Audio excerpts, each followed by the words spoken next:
Assalamualaikum warahmatullahi wabarakatuh. Waalaikumsalam. Nama Samsul Alimin dari MTS Sumberwaras merangkap musyrik asrama. Masya Allah. Allah salli wa sallim wa barik alaihi. Apa yang disampaikan Ustaz tadi sangat setuju, sangat pas dengan ulun. Ya, saya pribadi kan mendidik anak itu rohanian paling mendukung. Kita tidak bisa membuka anak tanpa tujuan dari Allah Taala. Bagi masih ngomong tapi di belakang di depan kan taat, di belakang dia bisa melawan. Cuma masalahnya ada pada diri kita secara khusus. Bagaimana kita meningkatkan keimanan dalam artian menjaga sholat jamaah, menghidupkan sholat tahajud dan amaliyah yang lainnya. Kadang kita sadar itu sangat penting dalam mendidik anak, tetapi kita tidak bisa menjaga istiqomah dalam amal soleh. Kadang iman kita turun, bahkan maksiat bisa juga. Nah, bagaimana meningkatkan iman itu jangan turun-turun lagi? Sudah nikah kan? Saya tidak punya jawaban untuk beliau karena belum nikah.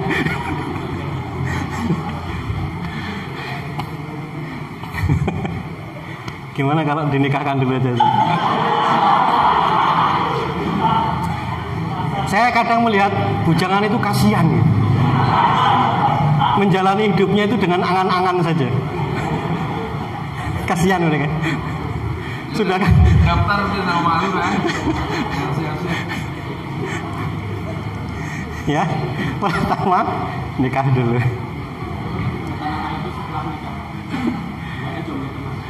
Tidak ada jomblo tenang.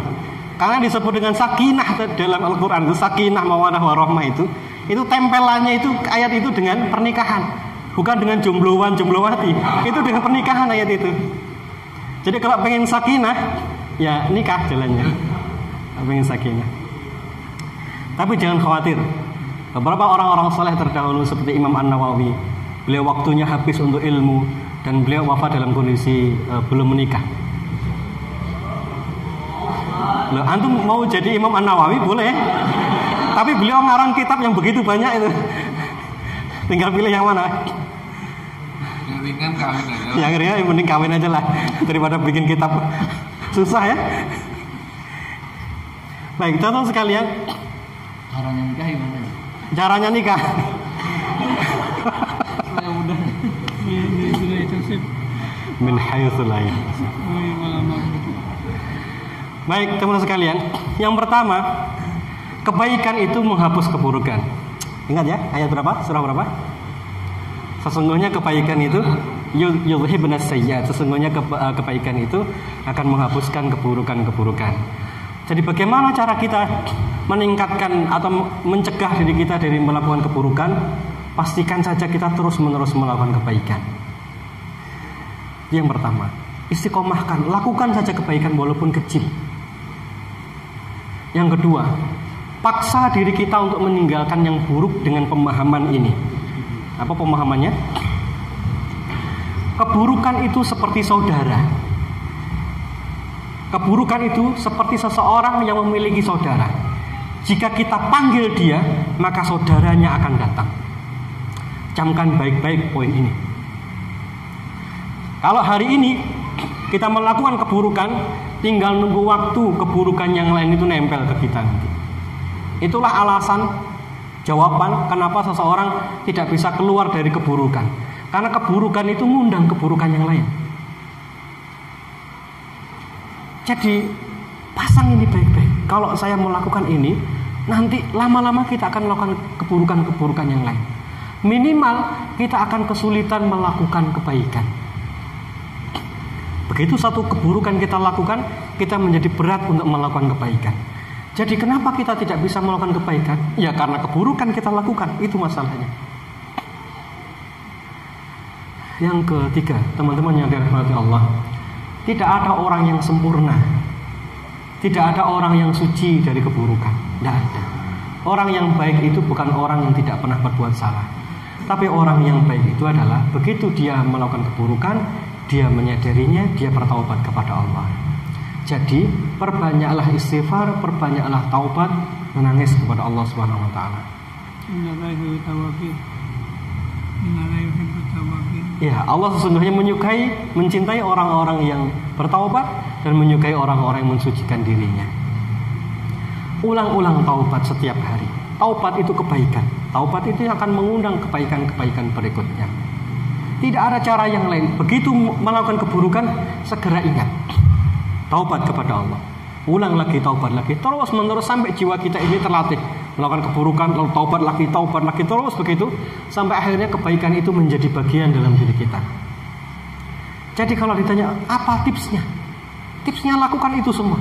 Yang berikutnya apa? Datanglah kepada orang-orang yang saleh. Sebagaimana yang kita dengarkan dalam lagu-lagu pujian-pujian itu. Dekatlah dengan orang-orang yang saleh.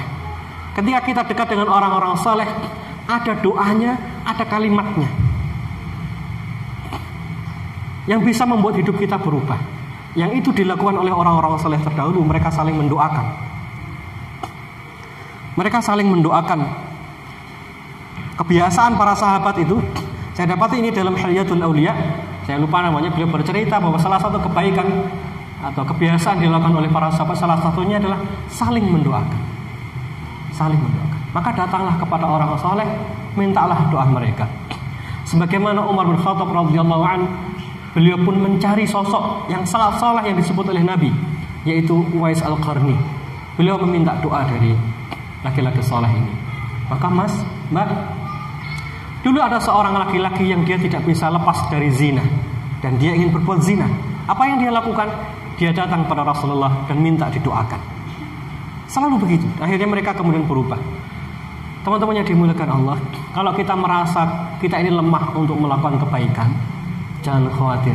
Ada doa orang saleh. Datang ke Abah Mu'alim, datang kepada asatidz, minta doa mereka. Datang kepada kedua orang tua kita. Kenapa? Karena doa orang tua itu salah satu doa yang mustajab. Hari Jumat selesai asar misalnya, telepon orang tua kita. Jangan sekedar minta, Bu, tolong doakan rezeki saya lancar. Jangan doa itu. Bu, doakan saya menjadi ahli surga. Bu, doakan saya istiqomah dalam kebaikan. Bu, doakan saya dijauhkan dari api neraka. Ada yang pernah minta doa begitu ke ayah dan ibunya? Ayo minta, itu doa yang mustajab. Kita minta Rabbana atina fid dunya hasanah dan seterusnya itu sampai waqina adzabannar. Biarkan kalimat itu yang mengucapkan adalah ibu kita. Ya Allah, anakku yang bernama fulan, jagalah dia dari api neraka. Minta beliau untuk berdoa untuk kita. Karena itu bagian dari doa mustajab. Ya, minta. Belum pernah minta doa sejenis itu? Wah, kita melewatkan hal yang sangat besar. Ada yang tidak punya orang tua di sini yang sudah wafat, ayah dan ibunya? Semoga Allah merahmati antum berdua. Bagi kita yang masih ada orang tua, segera telepon. Ya. Antum doa. Lalu minta beliau untuk mengaminkan. Ayah, ibu atau ibu lah, ya. Ibu, tolong aminkan. Saya mau berdoa. Lalu antum berdoa, beliau yang mengaminkan. Atau bilang kepada beliau, Bu, doakan saya menjadi orang yang saleh. Doakan saya istiqamah. Doakan saya menjadi ahli surga. Doakan saya dilindungi oleh Allah dari api neraka. Minta kalimat itu keluar dari lisan mereka. Karena lisan mereka yang telah dijamin oleh Nabi, mereka ini orang-orang doanya mustajab. Kita pontang-panting lari ke sana kemari mencari orang yang saleh, minta doa dari mereka, tapi kita lupa ada doa yang mustajab di rumah. Ya, kebangetan ini, kelewatan ini. Antum pulang ke rumah nanti minta doa dari mereka. Termasuk misalnya kalau tadi kita kesulitan meninggalkan hal yang buruk, sampaikan, Bu, doakan saya bisa meninggalkan hal-hal yang Allah tidak ridha. Sebutkan begitu. Tapi kadang orang tua itu hanya doa, mudah-mudahan lancar. Ganti sekarang doanya. Bu, tambahkan, jangan itu saja doanya. Jauhkan saya dari api neraka. Minta beliau untuk berdoa begitu. Bisa ya? Bismillah. Itu kesempatan mumpung kita masih bersama kedua orang tua kita. Minta mereka untuk mengucapkan kalimat itu.